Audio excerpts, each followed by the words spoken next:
But Jen, seriously, it's trail mix. It's good for me, isn't it? It's nuts and it's seeds and little things like that. Isn't it healthy?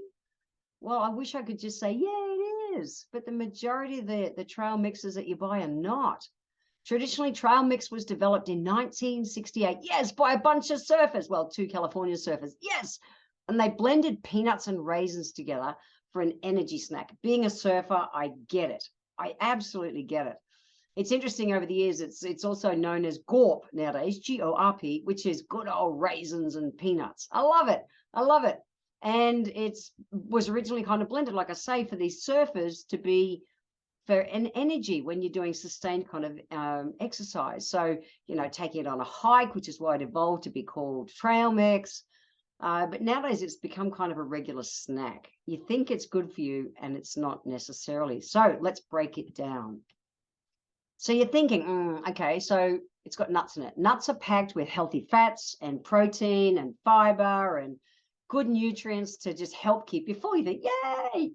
And yeah, totally. Nuts are, and they can be packed with heart healthy, good fats and, good fiber and good things. However, most trail mixes, they coat them in sugar and salt, which tastes yum when you're out on the trail. However, it's not cool. It's just not cool. Then we come to dried fruit. This is one of my personal peeves. Dried fruit is absolutely, it's a great source of fiber and vitamins and minerals. So whether you're using sultanas or raisins or currants, it doesn't matter.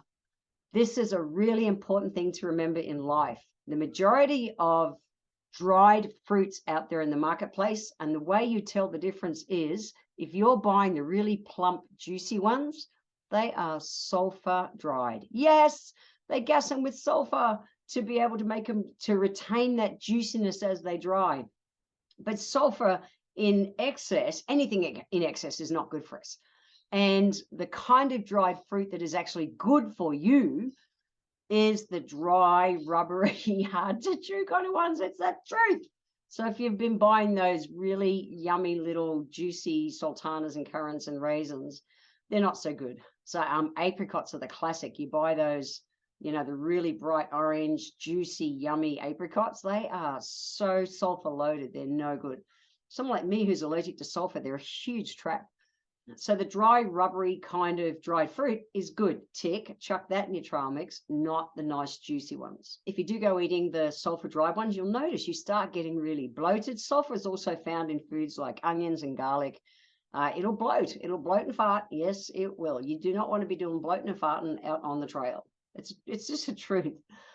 The other thing that we find in trail mixes nowadays is they're loaded in granola, and granolas will be generally sweetened, toasted kind of mueslis. I also, I've seen them out there in the shops that have got things like M&Ms and different kind of chocolates and things in them. Not cool. So I thought I'd give you a simple, easy to make, healthy trail mix recipe. Here it is. And you can go to the show notes to get your, if you can't write it down fast enough if you are driving. So don't worry, it's in the show notes. You can go back to it. So you want to add nuts, absolutely. So things like almonds and pecans, or walnuts and cashews, and all really, really good, even peanuts, but raw. Now we want seeds, pepitas, which are pumpkin seeds, so loaded in zinc, so good for us.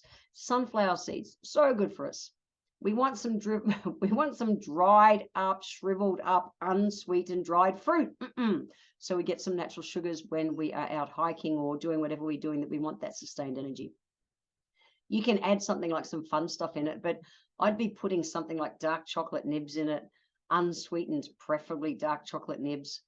80%, something like that, is way better for you than chucking in a handful of M&Ms. It just is. It just is. And look, the closer you stick to it, the quicker you get results on everything. So you'll get more energy, not energy and then crash. You go chucking in a handful of M&Ms, you will have energy and then crash. And I know if you're out there on the hike, you don't want to be doing that. Speaking of energy and those kind of things, adding spices like cinnamon and nutmeg and even a pinch of salt are great. So pinch of salt, yes, of good pink Himalayan kind of salt maybe. But cinnamon, apart from, it's a digestive spice, it's also really good for helping to regulate blood sugar levels. So helping to even our energy levels when you're on a trail is a good idea as well. Check it out.